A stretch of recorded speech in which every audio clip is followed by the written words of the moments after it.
పాత్రికేయులకి అందరికీ నమస్కారాలు తెలియజేసుకుంటున్నాము. వేదిక మీద ఉన్న పెద్దలు, సీనియర్ నాయకులు, బుజ్జమ్మక్క గారికి, రామచంద్ర నాయుడు అన్న గారికి, అలాగే సీనియర్ నాయకులు ఉన్నారు. వాళ్ళందరూ మేము పిలిచిన వెంటనే వచ్చిన ఈ ప్రెస్ మీట్కి వచ్చినందుకు చాలా సంతోషం వ్యక్తం చేస్తున్నాము. ఈరోజు నిన్న జూన్ 4వ తేదీన ఈయన జగన్మోహన్ రెడ్డి వెన్నుపోటు దినోత్సవం అని ఒకటి కండక్ట్ చేసినారు. అది ఆయన ఎందుకు వెన్నుపోటు, ఆల్రెడీ రాష్ట్ర ప్రజలు ఆయనని ఓటు అనే పోటుతో ఆల్రెడీ 11 సీట్లు ఇచ్చేసినారు ఆయనకు. ఇంకా ఆయనకు వెన్నుపోటు పొడిచేది ఏమి, ఇట్లాంటివన్నీ ఆయనకే తెలుసు. వెన్నుపోటు అంటే ఆయనకు మీనింగ్ కూడా తెలియదు. ఆయన దగ్గరే తప్పులన్నీ పెట్టుకొని ఇంకొకరిని వెన్నుపోటు అని చెప్తున్నాడు. మొన్న జరిగిన మహానాడులో సారు రేపు జూన్ 12వ తేదీన అమ్మకి వందనం అని 15,000 ప్రతి ఇంట్లో ఎంతమంది ఉంటే అంతమందికి ఒక్కొక్కరికి 15,000 చొప్పున అకౌంట్లో వేస్తామని చెప్పినారు.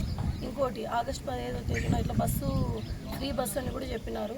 ఇలాంటివన్నీ మంచి మంచి కార్యక్రమాలు ఆ రోజు ఏదైతే చెప్పారో సూపర్ 6 అని సార్ ఎలక్షన్కి వెళ్ళారు, అవన్నీ చేస్తున్నారు. ఇవన్నీ జనాలందరూ కూటమి ప్రభుత్వం వైపు వెళ్ళిపోతారు, నా దగ్గర ఎవరు ఉండరు ఇంకా అని చెప్పేసి ఆయన ఒక స్వార్థంతో ఇంకా నన్ను ఎవరు గుర్తు పెట్టుకునే పరిస్థితి లేదు అని నిన్న ఒక ప్రోగ్రాం కండక్ట్ చేశారు. మీరందరూ చూశారు ఆ ప్రోగ్రాం ఎంత మాత్రం జరిగిందని చెప్పేసి. ఈ రాష్ట్రంలో కాదు, దేశంలోనే చంద్రబాబు నాయుడు గారు అంటే ఒక విజన్ ఉన్న లీడరు. డెవలప్మెంట్ అంటేనే పార్టీలకు అతీతంగా ఆయన చూసే డెవలప్మెంట్ని అందరూ మెచ్చుకుంటుంటే జగన్మోహన్ రెడ్డి కళ్ళు ముచ్చుకొని ఎక్కడో బెంగళూరు ప్యాలెస్లో ఉంటూ ఆయనకి ఏమీ అర్థం కావడం లేదు. ఆయన డెవలప్మెంట్ అంటే ఏం తెలియదు అసలు.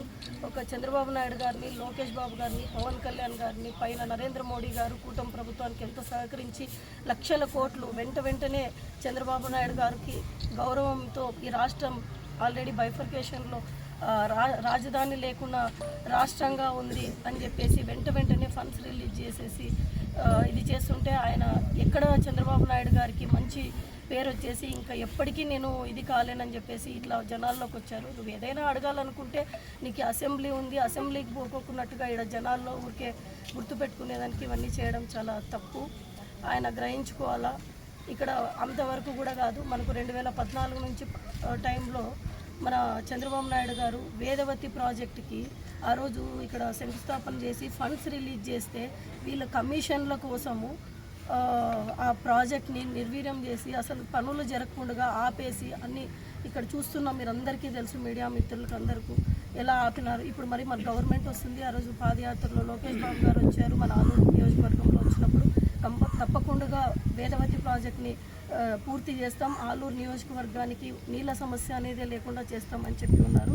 ఇట్లా డెవలప్మెంట్ అంటే చాలా ఉన్నాయి, ఒక్కటి కాదు. రాష్ట్రం అంతా డెవలప్మెంట్, ప్రతిదీ రోడ్లు కానీ ఐటీ కానీ అన్నీ చేస్తుంటే ఆయన ఒక్క ఉద్దేశంతోనే నిన్న ఒక ప్రోగ్రాం అనేది వెన్నుపోటు అని కండక్ట్ చేసినారు.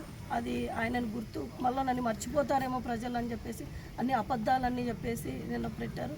ఆ ప్రోగ్రాం ఏమంత సక్సెస్ కాలేదు, అందరు చూశారు, ప్రజలందరూ ఉన్నారు. ఈ సూపర్ 6లో ఏవైతే చెప్పినామో అన్ని ఉద్యోగాలు కానీ రైతుకు కానీ సార్ అది కూడా చెప్పారు. కేంద్ర ప్రభుత్వం ఎప్పుడైతే రిలీజ్ చేస్తుందో ఆ టైంలో రైతులకు కూడా అమౌంట్ కలిపి వేస్తామని చెప్పారు. గ్యాస్ సిలిండర్లు కూడా 3 గ్యాస్ సిలిండర్లు అమౌంట్ డైరెక్ట్గా అకౌంట్కి వేస్తామని చెప్పారు. ఇన్ని మంచి పనులు చేస్తుంటే దేశం మొత్తం చంద్రబాబు నాయుడు గారు అంటేనే ఒక గౌరవం అనేది ఉంటే ఈయనకు ఒకటి అర్థం కావడం లేదు. ఇంకా ఇట్లా చెప్పుకుంటూ పోతే ఆల్రెడీ పెద్దలందరూ చాలా చెప్పి ఉన్నారు. మాకు ఈ అవకాశం ఇచ్చిన మీ అందరికీ